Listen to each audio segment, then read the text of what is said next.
Wow! ఇది కదా అసలైన ఆంధ్ర తెలంగాణ మునక్కాయల కర్రీ అంటే. టేస్ట్ అయితే అద్దిరిపోయిందండి. అందుకే మీకోసం ఇదే షేర్ చేస్తున్నాను. రండి చూసేద్దాం ప్రాసెస్. నేనైతే 2 పెద్ద మునక్కాయలు తీసుకొని పై చెక్కల్లా తీసేసి వాటిని బాగా క్లీన్ చేసుకొని అలా నూనెలో అయితే మగ్గించుకుంటున్నాను. మీరు కూడా పైన మూత పెట్టి బాగా మగ్గించుకోండి. త్వరగా మగ్గిపోతాయి. ఈలోపు అయితే నేను దానిలోకి చింతపండు అయితే నానబెట్టుకుంటున్నాను.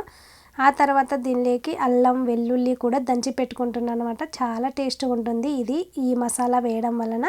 ఆ లోపైతే ఇవి మగ్గిపోయినాయి, బాగా ఎర్రగా మగ్గిపోయినాయి చూడండి. అదే నూనెలో అయితే ఆవాలు జీలకర్ర సన్నగా తరిగి పెట్టుకున్న ఆనియన్ కూడా వేసి బాగా కొద్దిగా గోల్డెన్ బ్రౌన్ కలర్ వచ్చేంత వరకు వేయించుకోండి. ఆ తర్వాత సన్నగా కట్ చేసుకున్న టమాటాలు కూడా వేసి త్వరగా మగ్గాలంటే కొంచెం ఉప్పు వేసి మూత పెట్టి మగ్గనియండి.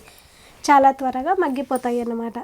ఆనియన్స్ టమాటాలు బాగా మగ్గిన తర్వాత పసుపు, వేయించుకున్న మునక్కాయలు, దంచి పెట్టుకున్న అల్లము వెల్లుల్లి, కారము, అలాగే చింతపండు నీళ్ళు పెట్టుకున్నాం కదా, వాటిని కూడా బాగా పిసికి ఆ చింతపండు నీళ్ళను పోసుకోవాలన్నమాట.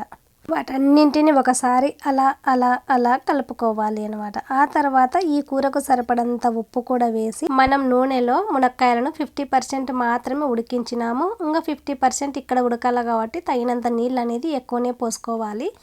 ఆ తర్వాతనే మూత పెట్టి వాటిని బాగా ఉడికించుకోవాలన్నమాట. సెల ఉడకాల, అప్పుడే బాగా మునక్కాయలు అనేది ఉడుకుతాయి. తర్వాత మధ్యలో ఉడికేటప్పుడు ఈ కరివేపాకు వేసుకుంటే ఉంటుంది ఆ ఫ్లేవరు. అబ్బబ్బా! బాగా అలా అలా కలిపి మూత పెట్టేయండి మళ్ళీ ఒకసారి. ఇప్పుడు చూడండి మూత తీస్తే ఆ అరోమా అంత బాగా వస్తుందన్నమాట. ఫ్లేవర్ అయితే అస్సలకు అద్దిరిపోయింది ఆ ఫ్లేవరే అనమాట. ఆ నీరల్లా కొంచెం చిక్కబడేంత వరకు ఉడికించుకోవాలి. ఆ తర్వాత ఇది ఉడికిందో లేదో ఒకసారి చెక్ చేసుకున్నాము.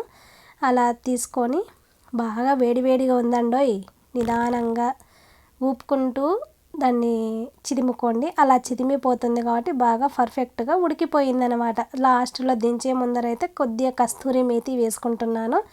ఆ తర్వాత గుప్పెడు కొత్తిమీర కూడా వేసుకొని సర్వ్ చేసుకుంటే రెడీ అండి. ఎంతో అద్భుతంగా అమోఘంగా ఉండే ఈ మునక్కాయల కూర అనేది చాలా పర్ఫెక్ట్గా వచ్చింది. మీరు కూడా ఒకసారి ఇలా ట్రై చేయండి. ఎలా వచ్చిందో కామెంట్ చేయండి, లైక్ చేయండి, షేర్ చేయండి.